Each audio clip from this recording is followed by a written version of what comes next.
क्या है, और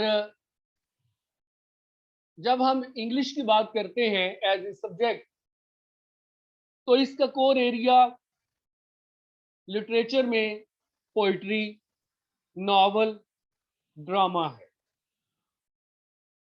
या हम कह सकते हैं कि poetry, drama, fiction and non fiction. और नॉन फिक्शन में हम ऐड करते हैं लिटरेरी प्रोज को और थ्योरी और क्रिटिसिज्म। और फिक्शन में हम शॉर्ट स्टोरीज और नॉवल की बात। इसके साथ साथ लैंग्वेज के बेसिक कॉन्सेप्ट्स, जिसमें लैंग्वेज क्या है, लैंग्वेज कैसे पढ़ाई जाती है, लैंग्वेज की बेसिक स्किल्स यानी लिसनिंग, स्पीकिंग, रीडिंग, राइटिंग क्या है, इनको कैसे हासिल किया जाता है, वोकैबुलरी को कैसे सीखा जाता है, ग्रामर कैसे पढ़ी जाती है। इसी तरह जब लैंग्वेज को स्टडी किया जाए, और study, systematic study of language जो है वो लिंग्विस्टिक्स कहलाती है। तो लिंग्विस्टिक के जो बेसिक आइडियाज हैं, यानी चाहे वो माइक्रो लिंग्विस्टिक्स में हो या मैक्रो लिंग्विस्टिक्स में, उनकी बेसिक्स भी हमें मालूम होनी चाहिए। ये तो सब्जेक्ट का कोर एरिया। एक इसका एक्सटेंशन है कि जैसे जैसे इंग्लिश लैंग्वेज में लिटरेचर प्रोड्यूस हो रहा है, उसी तरह इसका जो स्कोप है वो एक्सटेंड होता जा। हम देखते हैं कि इंग्लिश लिटरेचर अब इंडियन इंग्लिश लिटरेचर भी है, कनेडियन इंग्लिश लिटरेचर है, ऑस्ट्रेलियन इंग्लिश लिटरेचर है, अमेरिकन इंग्लिश लिटरेचर। यानी जो इंग्लिश लैंग्वेज के वेरिएंट एग्जिस्ट करते हैं, उसी तरह उसके रेलिवेंट लिटरेचर भी एग्जिस्ट कर। फिर जिस तरह पास्ट में जॉनरा की बेस पे लिटरेचर को डिस्ट्रीब्यूट किया गया था, पोएट्री, फिक्शन और ड्रामा में, और उसकी एक्सटेंशन नॉन फिक्शन में, अब हम देखते हैं कि कुछ ऐसे ट्रेंड्स इमर्ज किए हैं जो किसी थीम के अराउंड जो है रिवॉल्व कर रहे हैं। जैसे इन्वायरमेंटल लिटरेचर सबसे ज्यादा फोकस, सबसे ज्यादा इंपॉर्टेंट है आज के जमाने में। फिर वॉर और एंटी वॉर लिटरेचर है, ग्लोबल लिटरेचर है, डायस्पोरा लिटरेचर है, पोस्ट कॉलोनियल लिटरेचर है, डिजिटल ह्यूमैनिटीज के सब्जेक्ट्स हैं। तो ये सब भी साथ साथ इमर्ज कर। इन प्रिंसिपल तो हर कैंडिडेट को अपने कोर एरिया को ही प्रिपेयर करना हो। ये रूल पब्लिक सर्विस कमीशन के रिटन टेस्ट में ले पार्टिसिपेट करने वाले तमाम सब्जेक्ट्स पर अप्लाई होता है, चाहे वो हिस्ट्री है, या वो जेंडर स्टडीज है, या पाकिस्तान स्टडीज है, या इंग्लिश लिटरेचर। लेकिन पिछले कुछ अरसे से, या हम कह सकते हैं कि एक डेकेड से, ऐसा अनएम्प्लॉयमेंट का सीन है, या गवर्नमेंट सर्विसेज और स्पेशली जो लेक्चरशिप है, उसकी तरफ एक ऐसा ट्रेंड डेवलप हुआ है कि नंबर ऑफ पार्टिसिपेंट जो है वो बहुत ज्यादा एक्सीड करते हैं। अभी तो आपको मालूम है कि 17 लास्ट डेट है, और उसके बाद हमें मालूम होगा कि कितने कैंडिडेट ने अप्लाई किया। लेकिन लास्ट ईयर फीमेल की 200 पोस्ट के लिए तकरीबन 32,000 एंड हाफ, यानी कि 32,500 कैंडिडेट ने अप्लाई। इसी तरह मेल की 130 सीट के लिए कोई 11,000 के करीब कैंडिडेट ने अप्लाई किया। तो ये 42,000 प्लस ओवरऑल जो है वो एप्लीकेशन थी इंग्लिश लिटरेचर। तो ऐसी सूरत में जो टेस्ट है, उसमें फिर शॉर्टलिस्ट करना लोगों को, उसके लिए टेस्ट को थोड़ा इस तरह से ट्रिकी बना दिया जाता है कि मैक्सिमम लोग जो हैं वो इसमें से फिल्टर होके निकल जाएं और सिर्फ जो है वो थोड़े लोग बचें ताकि उनके उसके मुताबिक इंटरव्यू किए जाएं, क्योंकि मोस्टली जो इंटरव्यू है वो 5 कैंडिडेट फॉर वन पोस्ट के फार्मूले से किया जाता है। अगर 100 सीट्स हैं तो वो 500 कैंडिडेट को इंटरव्यू के लिए कॉल कर। अब अगर कैंडिडेट के स्कोर जो है वो 90% आ रहे हो या 100% के करीब आ रहे हो तो हम इमेजिन कर सकते हैं कि क्या सीन होगा। इसलिए टेस्ट में हर दफा कोई ना कोई ट्रिक खेला जाता है। और लास्ट जो लेक्चरशिप का रिटन टेस्ट हुआ उसमें ट्रिक था कि कैंडिडेट जो हैं वो कितना अपडेट है उस लिटरेचर से जो कि जिसके बारे में हमें न्यूज़पेपर और मैगजीन में जिनके रिव्यूज मिलते हैं। यानी कि एवरी संडे डॉन का बुक एंड ऑथर है, उसमें बुक्स पे रिव्यूज आते हैं। तो वो लोग जो ऐसे रिव्यूज पढ़ते रहते हैं उनको अपडेट होता रहता है कि कौन से नई लिटरेचर में जो है वो आथर्स ने आथर्स सामने आए हैं, उनके वर्क सामने आए हैं। और उसमें भी जो हमारा साउथ एशियन रीजन था यानी इंडियन पर्टिकुलरली उनके टेक्स्ट के हवाले से 9 या 10 जो है वो पॉइंट ऐड किए गए जिन्होंने काफी सिग्निफिकेंट रोल प्ले किया। अब जरूरी नहीं है कि हर बार वही ट्रिक खेला जाए। हो सकता है इस दफा वार लिटरेचर की बात हो, इन्वायरमेंटल लिटरेचर की बात हो, कैनेडियन लिटरेचर के ऊपर फोकस हो या कुछ भी ऐसा। इसलिए जहां हम इस कोर्स में कोर लिटरेचर को पढ़ने की कोशिश करेंगे वहीं हम एक्सटेंशन में कॉन्टेम्प्रेरी लिटरेचर की बात करें। आप सबको ग्रुप में भी डेली कुछ ना कुछ अपडेट किया जाता रहेगा और जो उसका स्लॉट बनती है अकॉर्डिंग टू शेड्यूल उसमें भी कॉन्टेम्प्रेरी लिटरेचर पे बात। लिटरेचर को और इससे जो रिलेटेड हमारे टॉपिक्स हैं जैसे लैंग्वेज है, लिंग्विस्टिक्स है, ईएलटी है और जनरल नॉलेज। इन सब में हमारे सामने सबसे बड़ा चैलेंज क्या है कि हम एक एमसीक्यूज गाइड को पढ़ें तो उसमें जो भी हम इंफॉर्मेशन हासिल करते हैं उसको हम रिटेन कर सकें। ये ना हो कि एक तरफ से हम उसको याद करते जाएं, दूसरी तरफ से हम भूलते जाएं। अब उसको याद करने का, याद रखने का जो तरीका है वो ये है कि हम अपनी लर्नड इंफॉर्मेशन को रिलेट करें। जो भी हम नई इंफॉर्मेशन सीख रहे हैं, नए एमसीक्यूज पढ़ रहे हैं, उनको हम अपनी एग्जिस्टिंग इंफॉर्मेशन से रिलेट करें। रिलेट करने के कई तरीके हैं। सिमिलैरिटीज की बेस पे आप कर सकते हैं, कंट्रास्ट डेवलप करके कर सकते हैं, एक एज के राइटर्स को एक जगह ग्रुप करके कर सकते हैं, एक जॉनरा के राइटर्स को एक जगह इकट्ठे करके कर सकते हैं।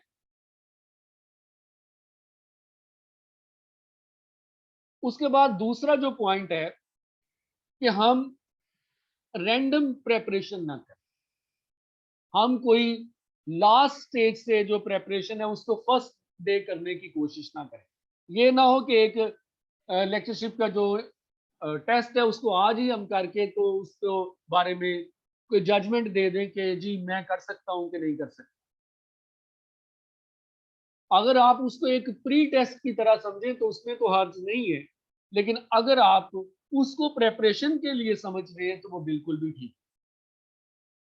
आपको किसी न किसी सिस्टम के तहत प्रेपरेशन करनी चाहिए और मैंने इस सिस्टम जो आपको प्रपोज किया स्टडी प्लान की सूरत में, उसमें मेरा जो फोकस है वो क्रोनोलॉजिकल ऑर्डर यानी हिस्टोरिकल एंगल से, क्योंकि वैसे भी हिस्ट्री ऑफ इंग्लिश लिटरेचर इस पर डोमिनेट करता है, तो हम क्रोनोलॉजिकल ऑर्डर में चीज़ों को अंडरस्टैंड करने की कोशिश करें। इसलिए मैं ग्रीक लिटरेचर से शुरू करूँगा और ग्रेजुअली फिर हम जो है कंटेम्परेरी लिटरेचर की तरफ आएँगे। और हर एज के बाद उस एज के बारे में हमने जो पढ़ा और उस दौरान हमने जनरल नॉलेज में या ईएलटी में या लिंग्विस्टिक में जो कुछ पढ़ा, उसको हम ज्वाइन करके एक एमसीक्यूज टेस्ट रखेंगे और तमाम जो कैंडिडेट हैं, उनके लिए कंपल्सरी है कि वो ये टेस्ट अटेम्प्ट। आपकी जो सक्सेस है, उस मेरे नज़दीक वो डिपेंड एक ही चीज़ पर कर रही है कि आप टेस्ट को कितना सीरियसली अटेम्प्ट करें। तो आपसे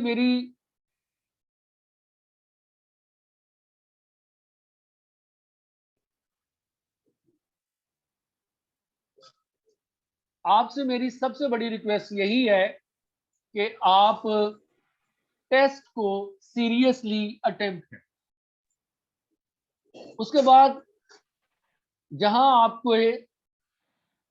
आपने ऑप्शन लिए थे, आपने मुझे भेजा या आपने नाजिश को भेजे टेस्ट और उसके बाद मार्क करके आपको वापस किए गए, तो उन टेस्ट में जो आपने चॉइस की थी और जो हमने आपको आंसर बताया है, उसके ऊपर आप ये क्वेश्चन रेज करें कि क्यों, और उसकी एक शॉर्ट एक्सप्लेनेशन अपने पास नोट करें हर टेस्ट के बाद, ताकि आपकी जो इंफॉर्मेशन है, एक तो वो रॉन्ग इंफॉर्मेशन अनलर्न हो जाए, एक करेक्ट आंसर जो है उसको आप लर्न कर सकें, उसको री इन्फोर्स कर सकें। ये टेस्ट साथ साथ यानी हर हफ्ते भी चलते रहेंगे और उसके बाद टेस्ट जो हैं वो लिए जाएंगे जॉनरा वाइज, यानी पोइट्री का एक पेपर होगा, ड्रामा का, नॉवल का, इस तरह से। फिर कुछ रैंडम टेस्ट होंगे, फिर पास पेपर्स होंगे और इस तरह से टेस्ट जो है, जिस दिन तक आपका पीपीएससी में टेस्ट नहीं है, आप प्लीज टेस्ट को जरूर कंटिन्यू। ये मेरी आप सबसे रिक्वेस्ट है, इसको आप समझें कि इस कोर्स की सबसे बड़ी डिमांड यही। उसके बाद आप लोग क्वेश्चन करें ताकि हम जो है वो आंसर दे सकें। आज भी ग्रुप में मैंने जो लास्ट लेक्चर मैंने लास्ट ईयर दिया था, उसको शेयर किया है, उसकी रिकॉर्डिंग का लिंक शेयर किया है, ताकि आप एक दिन पहले उससे मिलती जुलती इंफॉर्मेशन को सुन लें। फिर यहाँ पर जो लेक्चर होगा उसकी रिकॉर्डिंग आज रात को आपको ग्रुप में शेयर कर दी जाएगी, तो आप उसको एक्सेस कर सकते। इसको आप पढ़ते वक्त भी करें, यानी जब आप एमसीक्यूज अटेम्प्ट करते हैं, कोशिश करें एमसीक्यूज को मेमोराइज करने की बजाय आप उसको एक टेस्ट प्रैक्टिस की बुक समझें।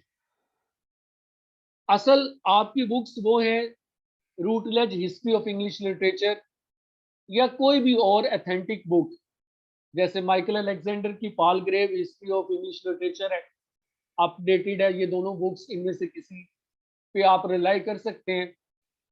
इसी तरह इंट्रोडक्शन टू लिंग्विस्टिक्स के लिए मैंने आपको टोड की बुक रिकमेंड की है। और भी बुक्स हैं, लेकिन कोई शॉर्ट बुक आप चूज कर सकते हैं। ईएलटी के लिए आपको एक बुक शेयर की है, आप के पास अगर न्यू किताब महल की या पुरानी बुक्स शामिल हैं तो वो भी अच्छी किताबें हैं, उनसे भी आप काम चला सकते हैं इसका, जिसमें आपने स्किल्स को पढ़ना है और स्किल्स के अलावा टीचिंग मेथड्स को आपने सीखना। जनरल नॉलेज के लिए तो आपको मैंने कोई बुक नहीं रिकमेंड की, लेकिन जिन लोगों के पास मेरी लेक्चरशिप वाली गाइड है, यानी कि जिसे डोगिल ब्रदर्स ने पब्लिश किया था, उसमें जनरल नॉलेज भी मौजूद है। और मैं आपसे जो है जब लेक्चर होंगे तो उनकी पावर पॉइंट स्लाइड और जो वीडियोस या ऑडियोज हैं वो भी शेयर करें। तो आज हम शुरू कर रहे हैं ग्रीक लिटरेचर से।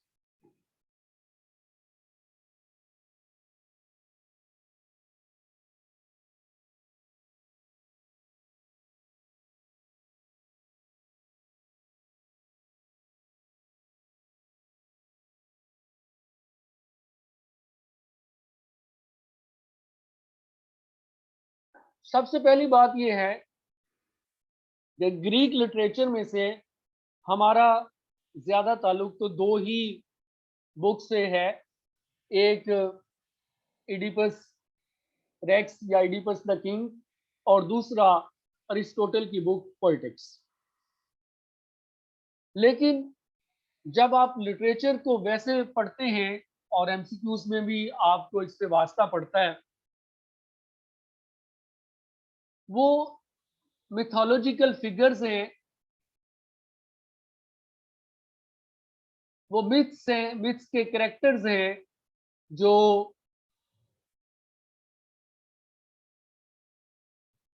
हमारे सामने आते। तो मिथ क्या है? सबसे पहले ये समझे कि myth is an imagined story. Myth के बारे में हमारे जहन में होता है कि एक गढ़ी हुई बात, एक ऐसी बात जो बेसलेस ट्रूथ है। लेकिन इंसानों ने असल में ये बातें, ये कहानियां गढ़ी थी समझने के लिए नेचर को, यूनिवर्स को, ट्रूथ को और relationship of natural and supernatural world. We can say story is an essence of literature, and myth is also a story. It is an imagined story. And set of different myths is called mythology. Very like as the set of images is called imagery. Images को इकट्ठा करें, उनकी collection जो है वो imagery कहलाती है। तो अगर आप मिथ्स को इकट्ठा करें तो उनकी जो कलेक्शन है that will be called mythology. And we have Greek mythology, Roman mythology, they are there are other mythologies like Irish mythology and Norse mythology, but most significant are Greco-Roman mythology and Christian religion or biblical religion. They are actually foundation of English literature, and there are recurrent references in literature to these myths, mythology, and religion, I mean biblical references. जब हम Greek mythology की बात करते हैं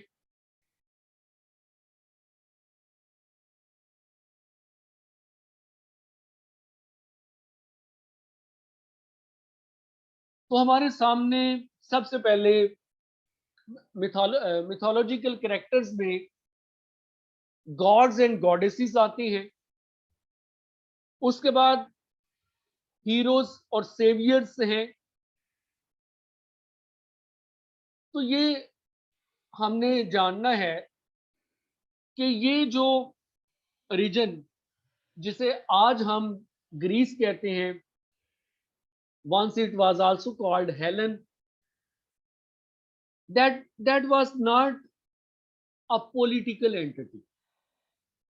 ये कोई सियासी वजूद नहीं था इसका, क्योंकि इसके हर सिटी कोई एक इंडिपेंडेंट स्टेट थी। जैसे एथेंस एक सिटी स्टेट है, थेब्स एक इंडिपेंडेंट सिटी स्टेट है, स्पार्टा एक इंडिपेंडेंट सिटी स्टेट है, आगोस एक इंडिपेंडेंट सिटी स्टेट। और ये सारी सिटी स्टेट्स एक फॉरेन एनिमी को रिस्पॉन्ड करने के लिए, और फॉरेन एनिमी उस वक्त पर्शिया या ईरान था, ये इकट्ठे भी हो जाते थे और उस वक्त ग्रीस की बात होती। ये जो इंडिपेंडेंट सिटी स्टेट्स थी, they shared a cultural background, और वो cultural background rooted in their stories which we say mythology. According to this mythology, there were ancient gods, and ancient gods were called titans. कोई पुराने God's थे जिनको हम titans कहते हैं, और वो बहुत पावरफुल। बाद में इन गॉड्स को डिफीट किया, जिन्हें हम कंपैरेटिवली यंगर गॉड्स कह सकते हैं। अगर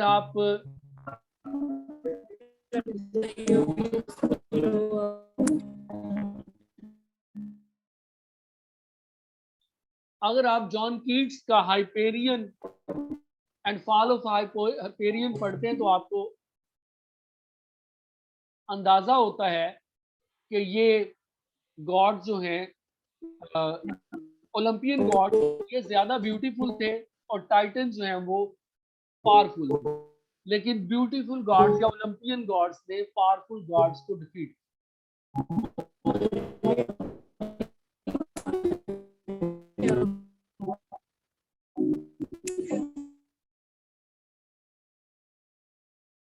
ये प्लीज आप अपने आप को म्यूट रखें और इस तरह से इंटरप्शन क्रिएट ना करें।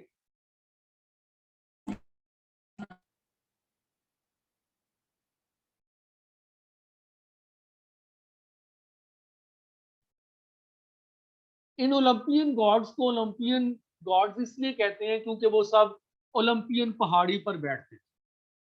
ये पहाड़ी भी कहीं किसी जगह मौजूद नहीं है, सिर्फ एक ख्याली है, इमेजिनरी है। Once it existed in time immemorial.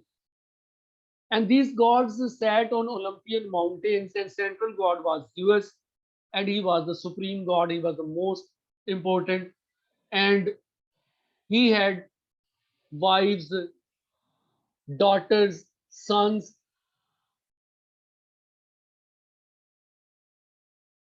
Two of his sons, Apollo and Dionysus, they are highly significant. दो जो बेटे हैं ज़ीउस के, वो बहुत ज्यादा अहम है, और दोनों जो हैं दो इंसानी डायमेंशन की तरफ इशारा करते हैं।